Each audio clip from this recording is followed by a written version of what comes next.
Welcome back everybody to Mocha Engineering. I want you guys all to take a look at the way that this printer homes.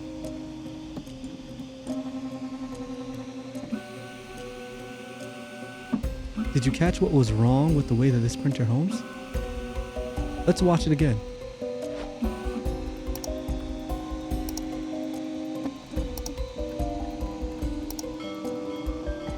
So as you can see, the printer is actually homing in the back left corner, which is incorrect. It should be homing in the back right corner or the front left corner. What this causes prints to come out mirrored, as we can see in this following footage. So obviously your next question is, how the heck do we fix this? Well, this is a pretty simple fix. And here we are. So I took the old end stop, which was right over here, and I moved it so that it can be on this end. So what I ended up having to do is solder on two longer cables, as you can see. And the way we're going to route this cable is just through here, all the way through the top beam right here, and guide it to the back. And then the end stop here should be good. That way this boy can home in the front left corner of the printer. So the only thing left to do is just to create the correct length, and then we can just clip the wires and put GST connections and we should be good. And next up, after that, I want to show you guys how to take off the belts, and we have a little fun thing to show. Well guys, I did it. We got all of the upgrades needed to do the upgrade for our belts and our idlers on the printer. Shout out to West 3D for helping me out with all of this stuff. And we will get this installed now. Not sure if I've ever shown you guys how to take the belt tension and the tension of the belts out, but all you need to do is you need to take one of these 1.5 hex screw drives and just insert it into this little grub screw right here and turn it counterclockwise, and as you can see, screw starts to back out, the lever starts to pull closer to the bed, and as you do that, the belt tension gets way more slack, as you can see right here. And then we'll just do that the same thing on the other side, and then we should be able to take off the belts and put on our new belts and pulleys. All right, so we've got the new pieces right over here. This is the new pulley and this is the older pulley.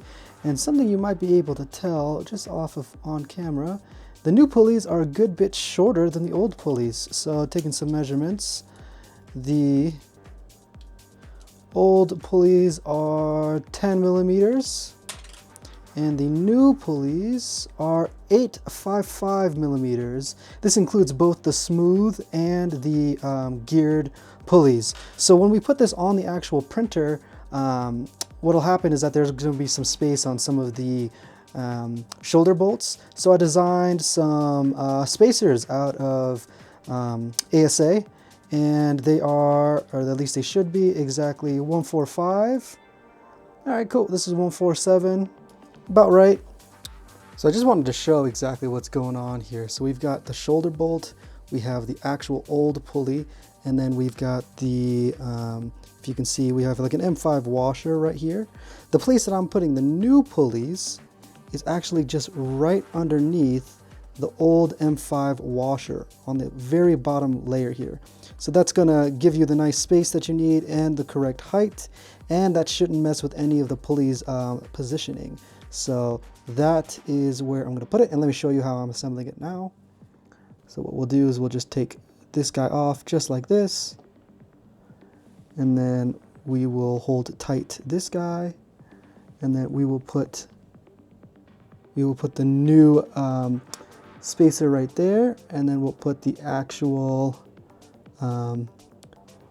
old, that's actually not the old, but that's going to be the new.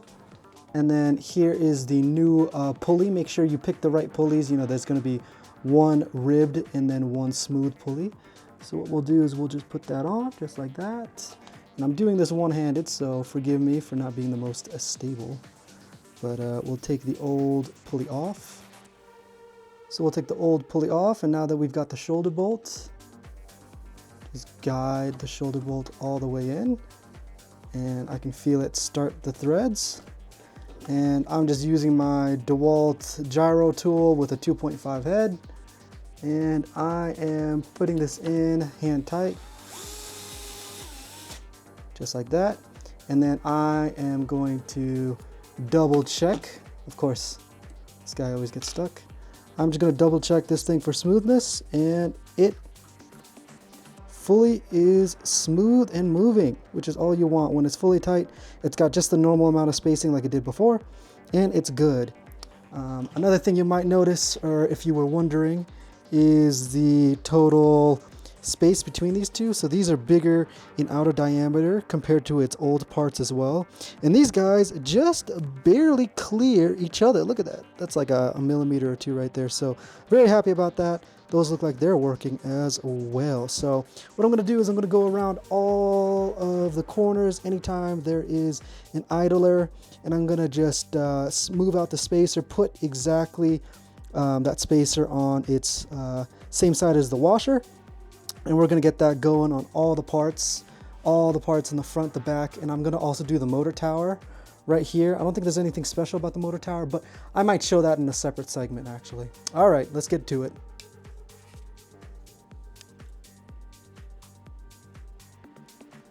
I want to make a point to mention this one pulley here needed 2 spacers, which is a little bit odd considering all of them needed 1 spacer. So this might have a weird height to it, but just to get it to be fully seated and not have too much play, it needed 2 spacers. I might come back and remove one, but I'm trying to keep count of how many spacers so that I can tell you how many to print.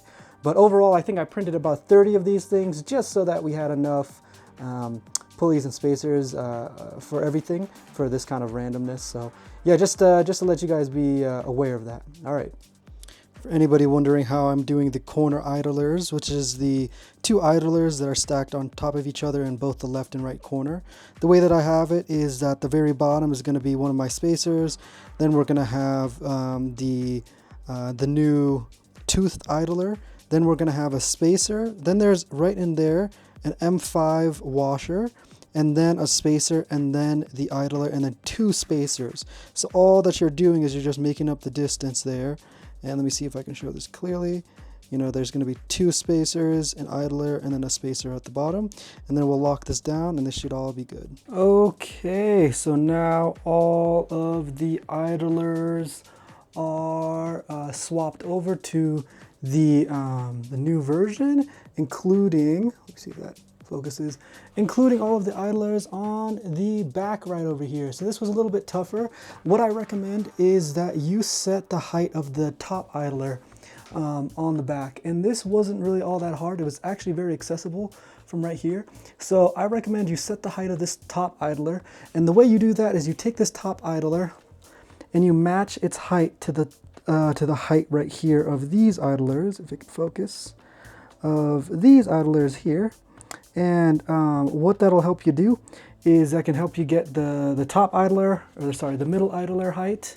And then from the middle idler height, you can set the side idler heights. So what you need to do is you'll need to look at it from the side, right over here. Let me see if I can get that in focus.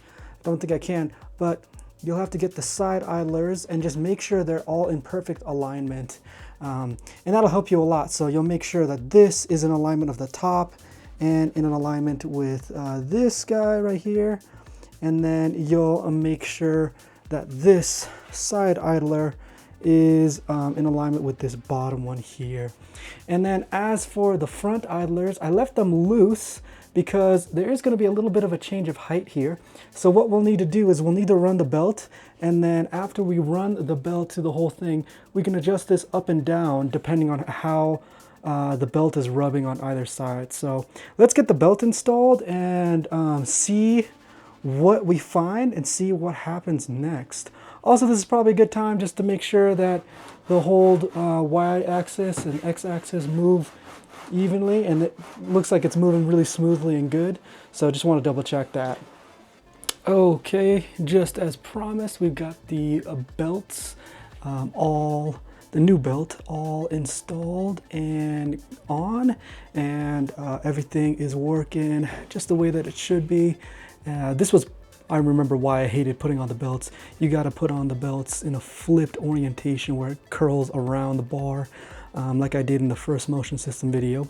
But we got that all on. The best way to really deal with that is just to have extra long belts, and I'll include the lengths for the belts in the description so that you guys can get that.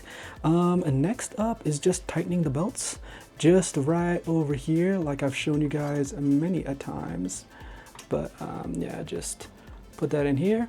We'll press in the set screw, and then I'll go around each corner and make sure that's good. And the way that I like to do this is I like to get a rough measurement with this tool. So I'm guessing you guys have seen this tool before. I like to get a rough measurement with this tool. It helps me make sure that both sides are roughly even.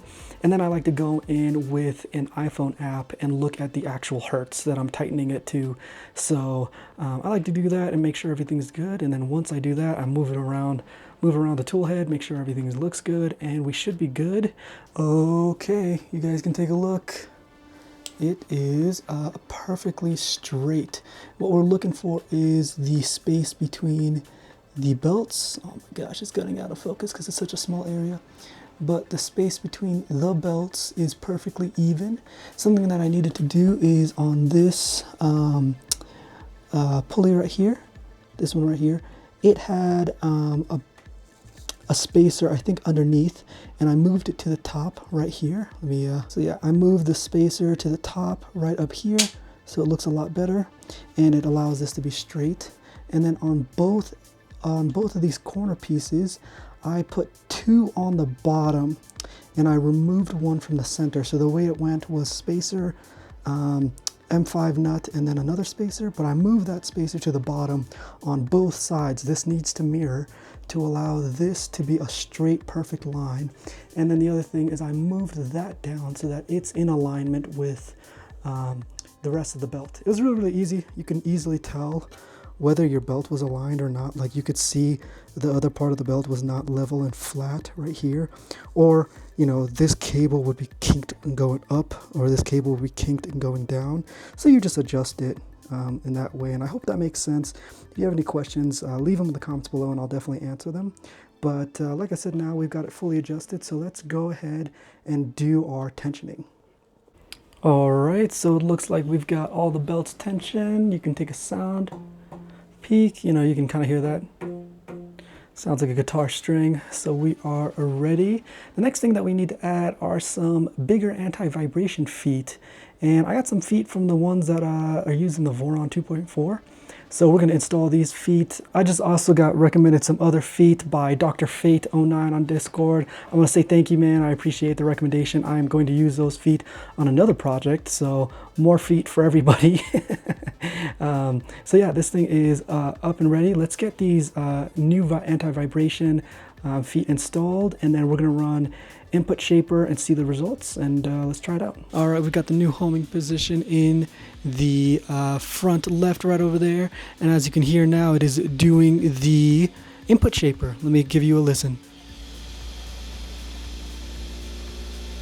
All right, we're going to see the input shaper results. We got the new feet on as well, and we're going to see how this goes. All right, guys, so as promised, here are the input shaper graphs. So we went down, I think in the last video we had about 12,000 or 10,000 in that range. So we dropped down to 9,800 on the Y, and on the X we have 10,600. So these are our new input shaper results, and I really like them. They look really strong, singular peaks, especially the Y. The Y looks phenomenal.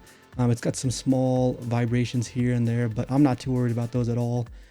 So yeah, these are looking really good. We had to drop down all of our speeds a little bit, and like I was saying, to get that nice outer shell, I didn't like this speed. I think it was causing some weird things to happen, and I believe, and I suspect it to be, that the filament that was in the tool head is vibrating at the PTFE insertion point. So that vibration is causing some weird stuff to show. So I dropped it down from 9800 to I think like 9000 or something like that. Still super fast.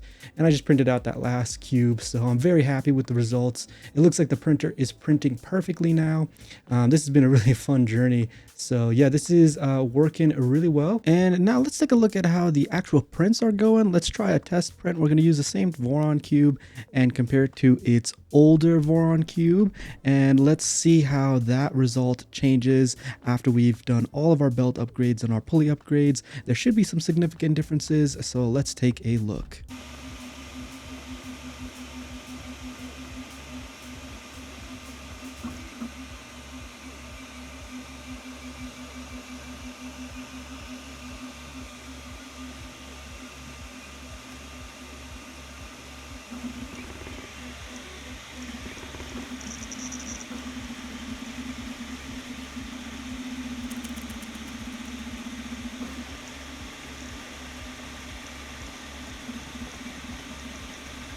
All right, everybody, so this is after both the belts are replaced and the pulleys are replaced and the belts are tensioned to, I think I got them to 145 Hertz, so I couldn't get it all the way up to 175, which is what I did last time. And what I did is I also installed the feet and then I reran the tests. So if you can see, this is our standard. This is from my Voron 2.4. It's pretty much as close to as perfect as I could get. And then this was our old result that we got here.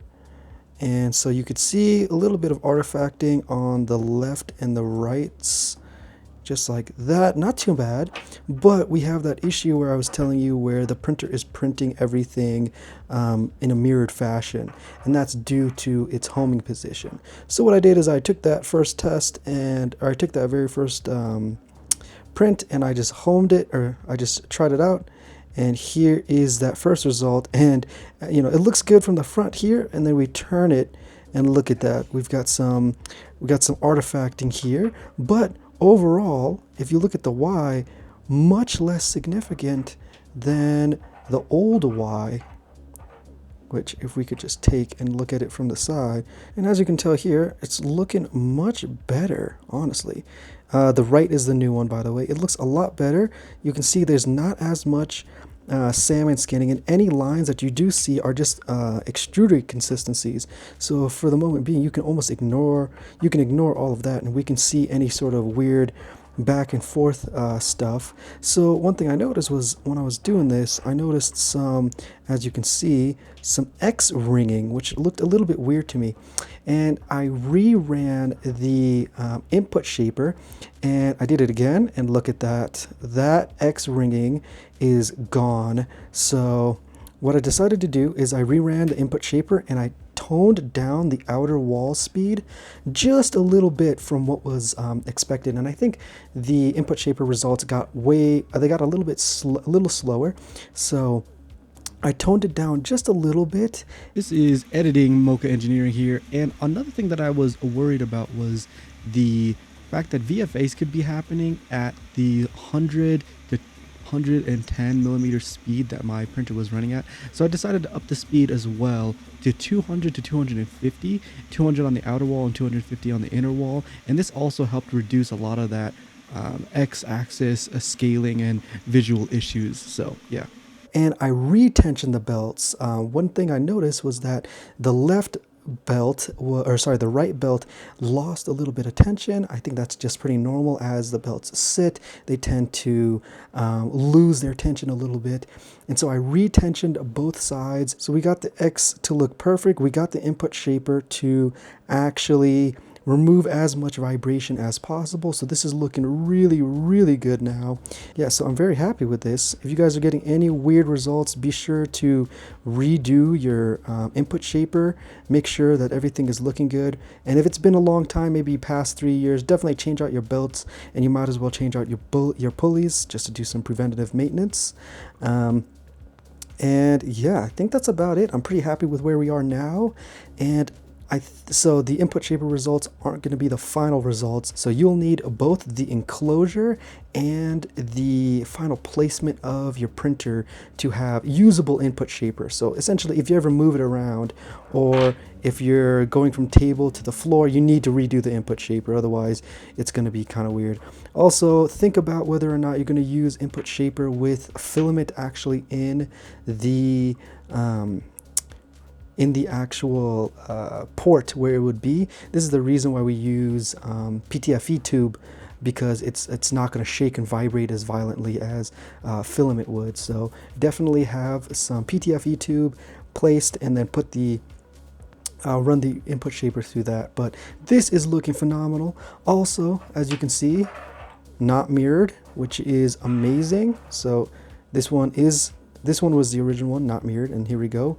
Not mirrored, it's actually in the correct position. So I think I might have mentioned that, but all is good, and everything is working. So thank you guys for watching. I appreciate it, and I will see you guys in the next episode, which should be the final episode where we get to work on the enclosure. All right, guys, take it easy. Bye.